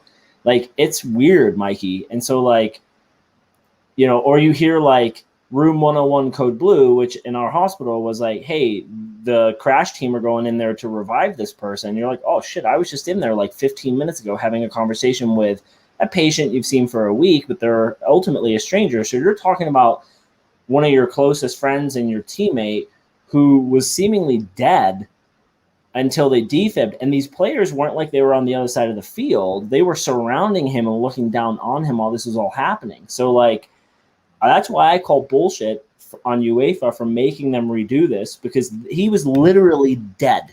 Like it wasn't doesn't get any worse. Like with Raul Jimenez, like he never lost consciousness, and if he did, it was very briefly. And he had a concussion, right? So, but he wasn't dead. Like he was still breathing. There was still like you could still see his chest moving. Ramsey's broken leg, Eduardo's broken leg. These are traumatic injuries that are an unfortunate part of the game. But they're stressful. They will take your mind off the game. If you're a player, you worry about the player.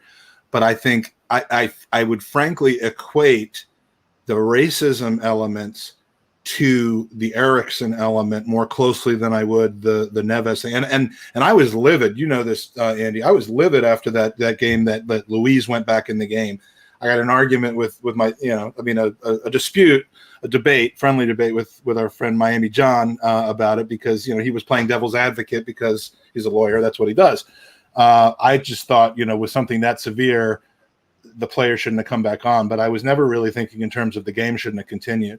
When you have an entire team that's struck by racism in the most disgusting, overt way, and the team is just not ready to play anymore, that's one thing. This is the extreme circumstance of how can that team be prepared to go out and play the rest of that game within even 24 to 48 hours, in my opinion. I would like to know this, right? I would like to know this because they said that he FaceTimed the team during between an hour and a half, right? To say, hey, go out there and play. Now, was that a real story, or was UEFA coming in during that hour and a half saying, hey, here's here's the scenarios that underplay or you lose the 3 points. Now, if Christian Eriksen truly did have the ability to FaceTime the team saying like, hey, I feel okay, doctors are telling me I'm good, and if his teammates turned around and said, all right, we'll rally and do it for you, I think it's still bullshit. Did you see those players take the pitch? Danny, did you see those players take the pitch after when they came back on to warm up? Yeah. Do you normally cry as you take the pitch? Right. No, it's just if you're ready to play a competitive game. It should have been cancelled and it made a draw. Yeah.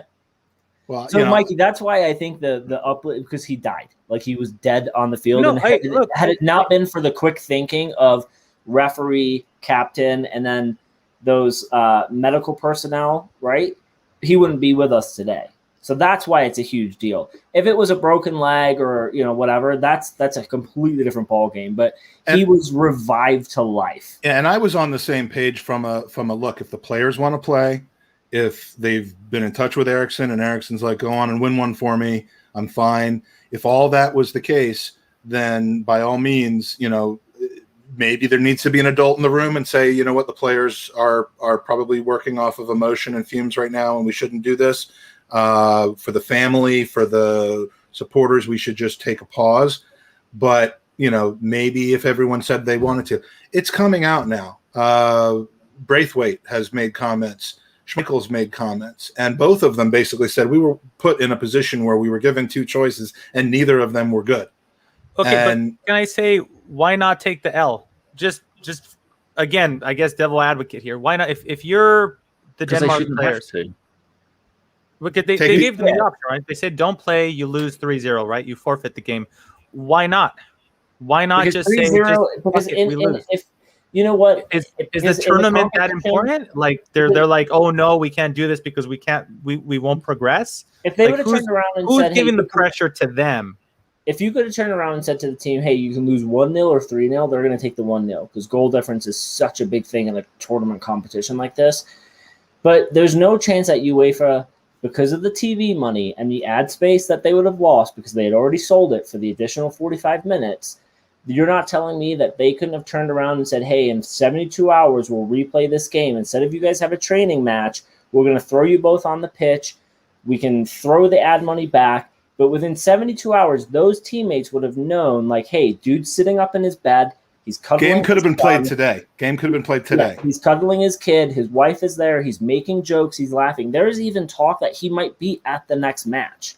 Like they're saying if he can get checked out, he will be with the team in some capacity. So, you know, you can't tell me that UEFA couldn't have turned around and said, hey, we can throw this towards the end of the group. It's 45 minutes, right? I mean, No, they absolutely could and should have done that. Absolutely. Not knowing whether they were going to end up drawing, winning, or losing, and of course they ended up losing. Who could say, you know, whether it had to do with them not being at 100% mentally? No one knows, but you know, they should have been given the opportunity within a range that included more time than they apparently were given. They were given less than 24 hours to play that game out. And, you know, if you've just played a half of football and then wound down and gone through that kind of emotional, excruciating situation, and, you know, and then you then stew on it for a night and play the next morning, that can be, I guess, physically more difficult than when your body's still warmed up going out and playing. But if that's the decision that they were given and the threat, as we're led to believe, if they didn't want to do either of those things, was an automatic loss, that's bullshit. Well, the question should be, if it happened again, it won't happen again. But if it happened again tomorrow, would they? What would they do? Have they Well, learned their same lesson? thing. It could happen again for the don't record, learn because I anyway. remember a Real Madrid player, Ruben de la Red, early 2000s, I believe. He was from the Fabrica, that they call it, right? He was a youth product. He was breaking into the team. He was playing fairly regular. He had to stop his career. He had to stop he was like 20 something. He had a heart problem. He couldn't breathe. He passed out. He didn't die, so it wasn't to that level, but he had a mini cardiac arrest, and they pulled him aside. The game continued playing.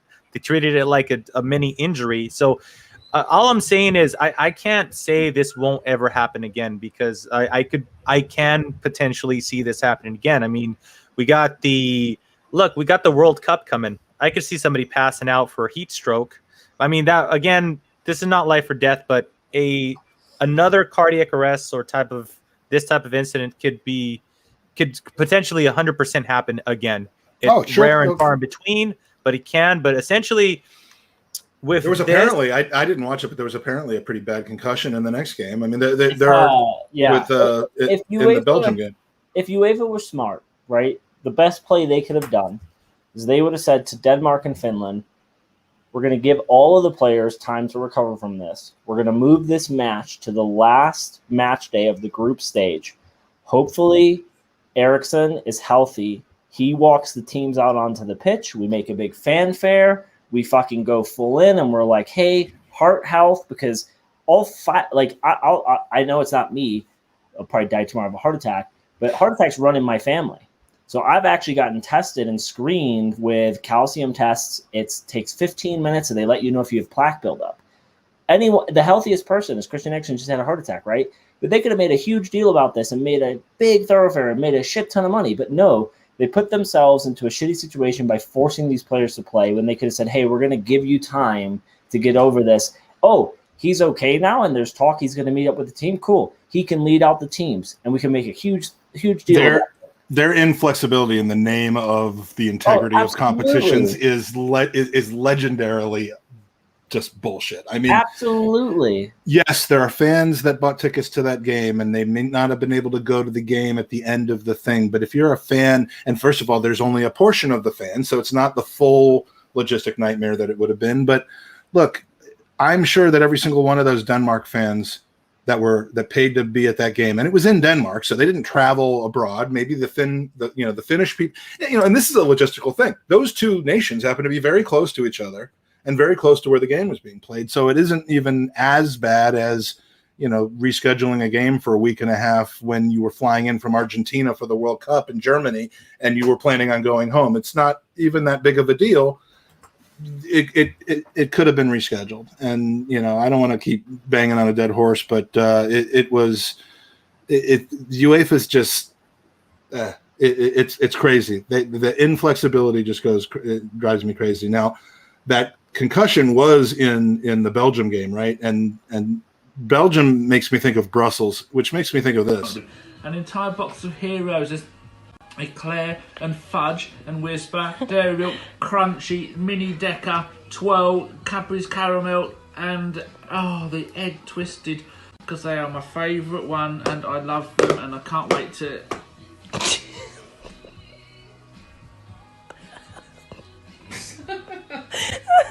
Where's all the chocolate gum? There's one. Yeah, but where's the rest of the chocolates? Where they gone? Your daughter is hilarious, by the way. I mean, she's an arsehole. I know you think so, but I think she's great. When I come to visit you in the fifth time of asking, I should take you on a full tour. We've got a lovely pub restaurant now. She better be there. All right, I got to bounce, boys. All right, yeah, I think we're going to start to wrap it up. I only got one more Danny video to play anyway. So, for anyone that wasn't here at the beginning, and this isn't it, Andy, do you want to say anything special to Danny about your love affair, or should I just play it in video? Oh God, what is this going to be now?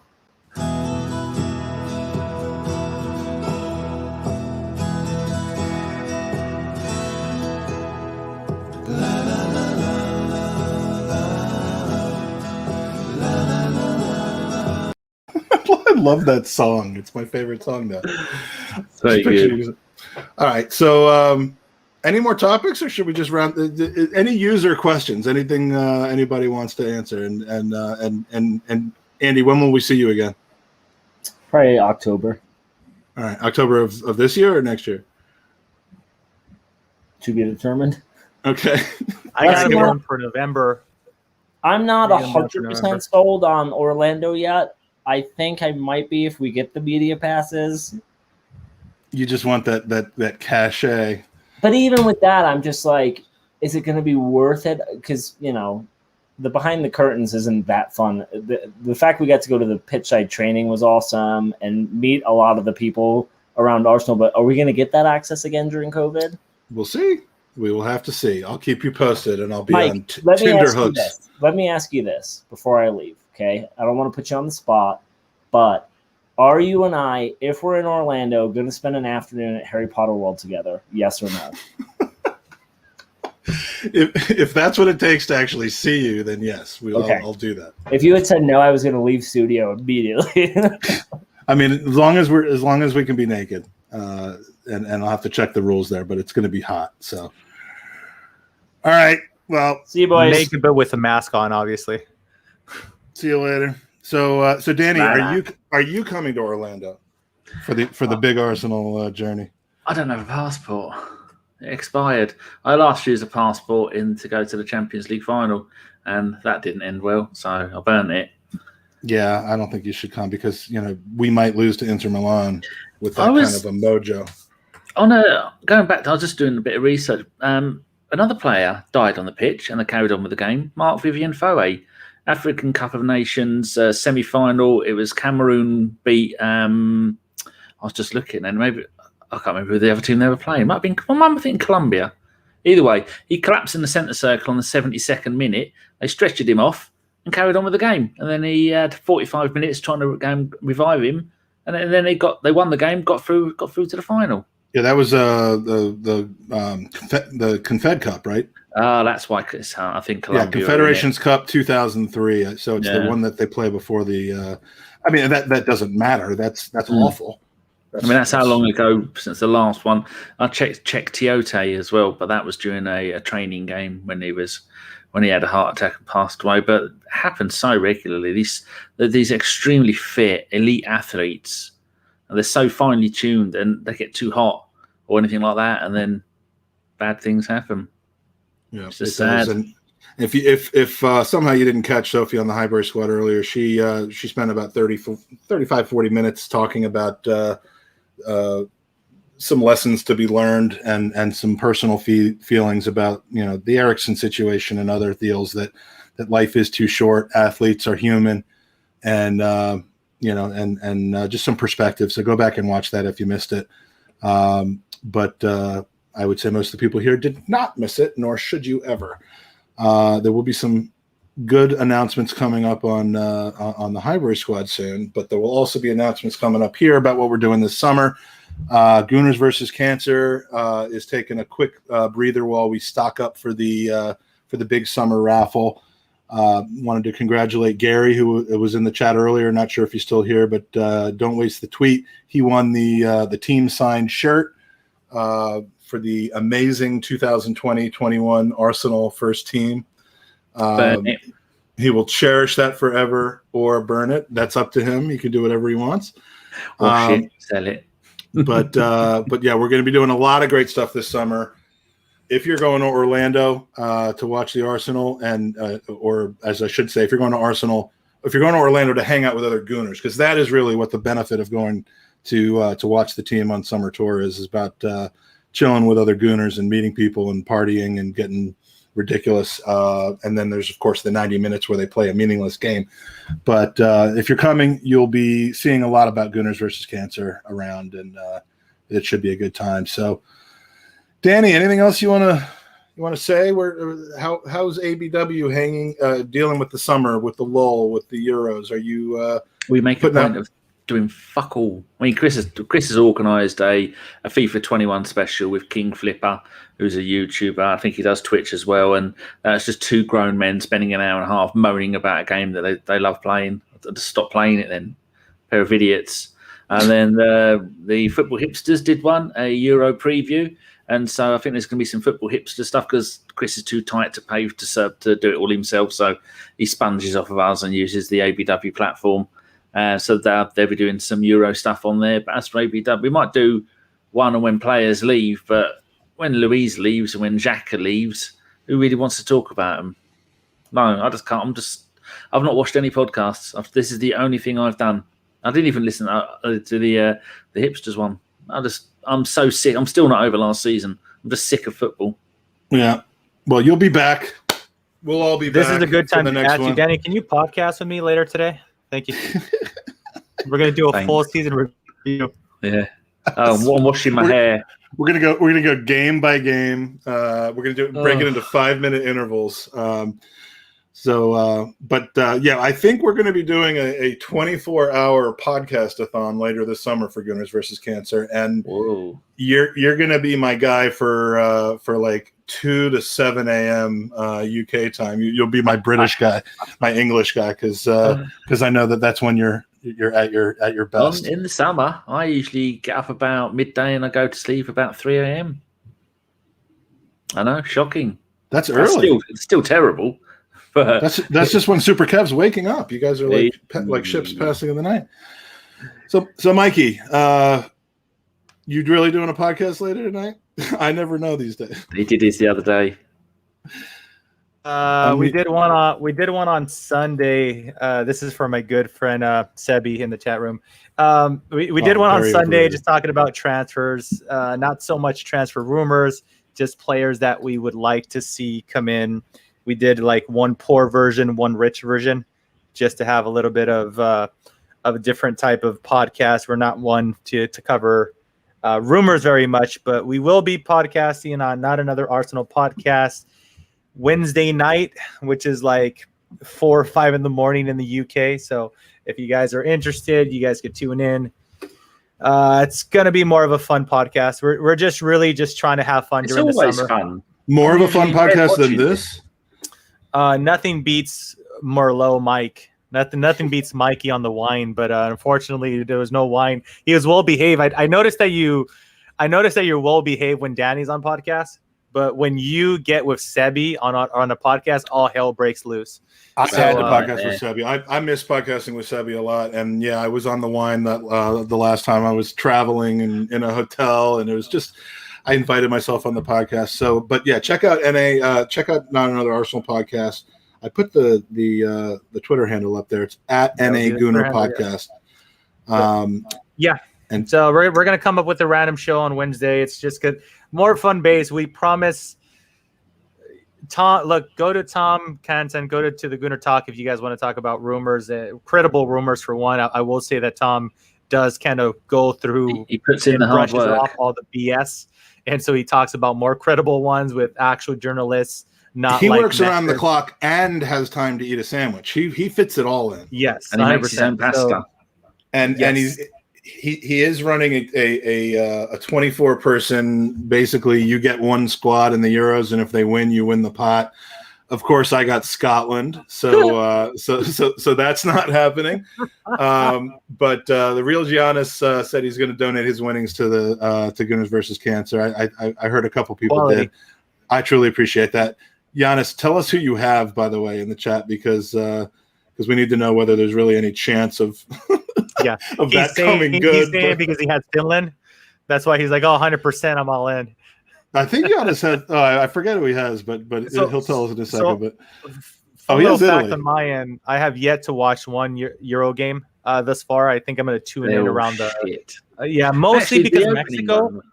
Mexico doesn't play there. No wonder you had that unpopular opinion. So because I didn't see it. Yeah. The first Euro game the opening Euro game was really good. I can't remember who played, but Italy. I'll tune in on the knockout stages, but the best game of the round. Best game of the round was Giannis in Ukraine. Giannis has actually one of my favorite European teams out there. So I'm not a massive fan of a lot of Europeans, but Italy in the 90s when I started getting into football, dude, Camoranesi, Del Piero, Vieira, they had Maldini, Nesta goes without saying. Buffon was there forever. They had such a stacked squad, and I used to going watch early 90s. You're going late 90s. I'm late talking 90s. Baggio, Schilacci. I'm talking about. Those were before my time. Yeah, when they hosted the World Cup. Out on Baggio, but those. I just fell in love with that Italian team, and so I've always had a soft spot for Italy.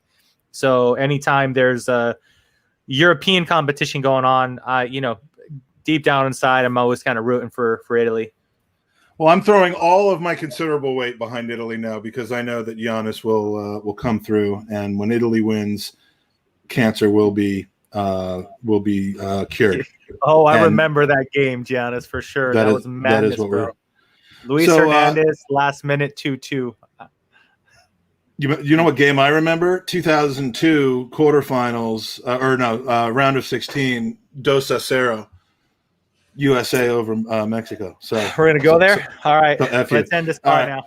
Let's finish it with something that makes me smile. Thank you, Mike. Thank you, Danny. Thanks, Owen, and what's his name again? Andy for joining earlier, and we're gonna finish off with this piece of legendary footage.